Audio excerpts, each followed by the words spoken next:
Está con nosotros la consejera Carla Humphrey, quien nos da más información a este respecto. ¿Qué tal, Carla? Hola, buenas tardes. Un gusto saludarte a ti y a tu auditorio. Igualmente, Carla, entiendo que ya han salido los consejeros a dar detalles sobre este tema. ¿Qué pasa con este registro de los mexicanos que han denunciado que primero tenían la idea de que se iban a votar y que luego les llegó el correo como improcedentes? ¿Qué pasa? Bueno, lo que pasa es que en el procedimiento de registro de buena fe se toman los documentos que mandan las y los ciudadanos residentes en el extranjero en un primer momento.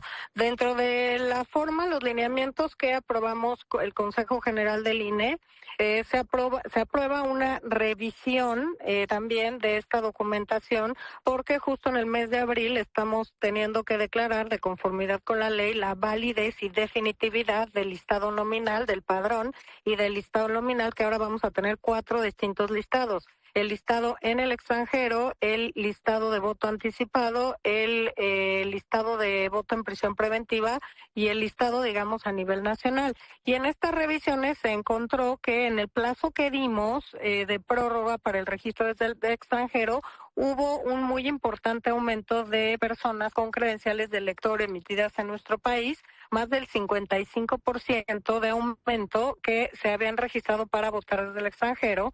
Y entonces, dentro del marco de esta revisión del procedimiento establecido en los lineamientos, algunos partidos políticos y algunos consejeros y consejeras establecieron que se hicieran revisiones de distintos puntos. Por ejemplo, de aquellos registros que se habían hecho de la misma dirección IP o del mismo código postal, o una revisión documental mucho más minuciosa. Y aquí encontramos distintas cosas. Encontramos desde documentación, por ejemplo, que no cumple con los requisitos, porque, por ejemplo, se tiene que mandar copia de la credencial de lector con firma autógrafa.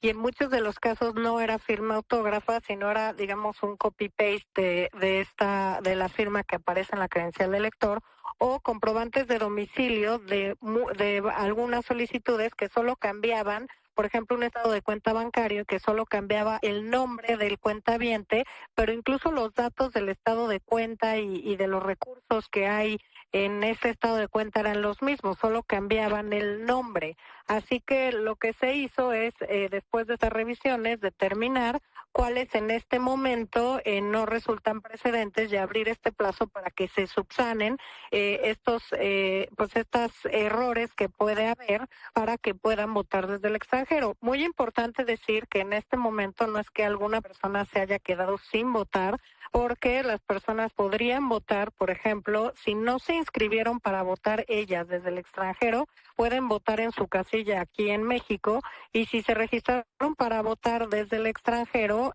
todavía pueden hacerlo en estas 23 sedes consulares que establecimos. Pues llamemos casilla especial, pero es un voto electrónico desde el extranjero con su credencial vigente.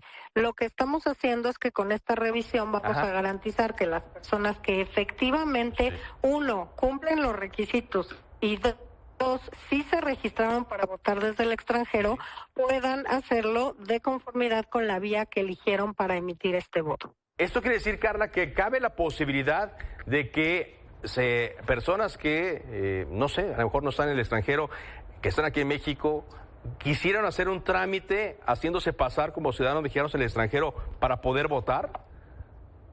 Eso es lo que nosotros tenemos que garantizar, pues la veracidad, digamos, la confiabilidad del padrón, y claramente, pues las personas que residen en el extranjero, pues son las que pueden votar desde el extranjero, porque tienen que mandar, entre otras cuestiones, pues una comprobante de domicilio del extranjero con no más de 3 meses de antigüedad. Por tanto, pues son estos tipos de requisitos los que según el análisis, pueden o no subsanarse de conformidad con este seguimiento ya personalizado que se está haciendo por parte del Instituto Nacional Electoral a estos 39.724 casos. ¿Qué estamos garantizando? Que personas que no se hayan registrado para votar desde el extranjero, que no sean ellas ni ellos, pues los hayan registrado en un listado para votar desde el extranjero y que estas personas ni siquiera sepan.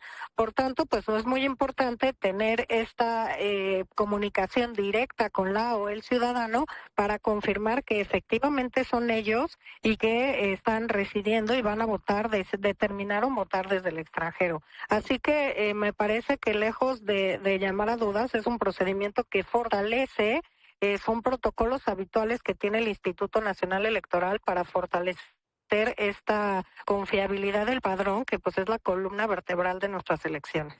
Carla, ¿habrá la posibilidad de que se presenten denuncias penales por este tipo de inconsistencias que han encontrado ustedes?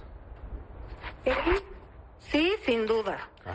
Por supuesto, estamos ya estableciendo que tenemos un número importante, alrededor de que pueden presentar ya o pueden ser la presunta comisión, digamos, de un delito en materia electoral y por tanto pues se dará vista a la Fiscalía Especializada de Delitos Electorales, porque lo que nosotros tenemos que garantizar es que cada persona emita un voto y que las personas que se registren para votar desde el extranjero sean precisamente las personas que están interesadas y tienen las características para hacer ejercicio o hacer el sufragio desde el extranjero. Así que sí, presentaremos las denuncias contra quien resulte responsable. No podemos afirmar de entrada que son las y los ciudadanos que se registraron estando en México para votar desde el extranjero, sino que quizá alguna persona pudo haber hecho un mal uso de sus credenciales de elector y por eso presentaremos estas denuncias contra quienes resulten responsables. Muy bien, y finalmente a las personas que sí hicieron bien las cosas, que por ejemplo salieron a las redes sociales diciendo que habían recibido primero un correo que sí podían votar y luego que no, ¿ellas qué procedimiento tienen que seguir?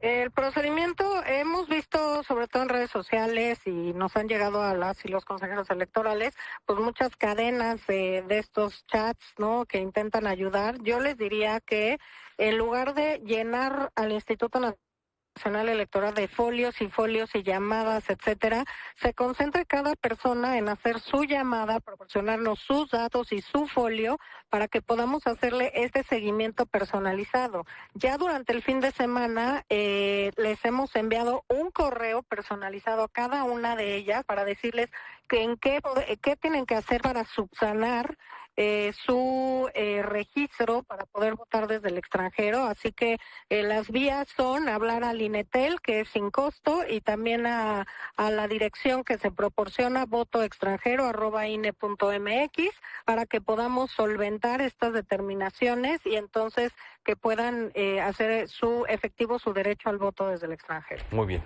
Gracias, muchas gracias por esta entrevista, Carla. Muy amable.